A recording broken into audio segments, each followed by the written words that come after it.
ng isang makapangyarihang pamilya na pinamunuan ng kasakiman at ng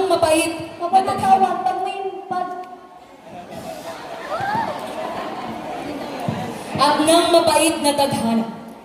Ang nobelang ini ay hali pa sa Silangang Camarines.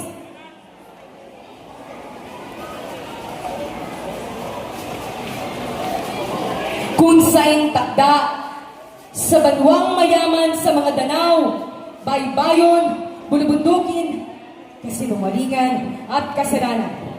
Isasalaysay digdi ang kwento ng Disables, Monstanillo at ni Arguelles at ang kanilang pagbagsak. Ngunit pasintabi na sana. Bagaman ang maaari ko lamang isalaysay digdi ay ang kwento ng pinakamakapangyarihan sa likod ng kanilang kinang at karangyaan ng kanilang mga buhay ay nakatago ang mga lihim.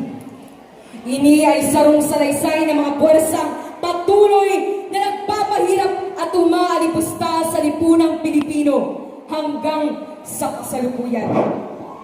Nananahimik, manahimik, makinig, sarong beses lang ito sasabihin. Humanda ka mo sa istorya ni Camarines.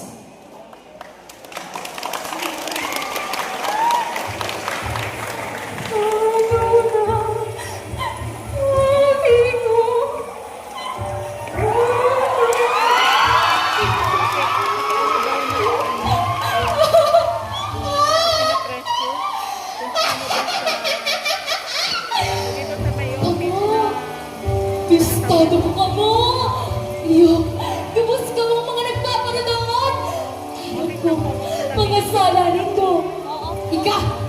Dignao ka ng sarong kabangang bagas! Ika man! Purat zero! Kukulan na bagang puros mo! Kasi ka! Ay, Diyos por santo! Nakiapit sa hipang mo! Nabagastos! Kagusto ko. Marami mo na pag-uhus ka dito sa mga. Dahil mo na kawa mo kasalanan. Dahil ba? Diba, nagpamamaraming pagkakasalan dito sa mga. Sa'yo din ba?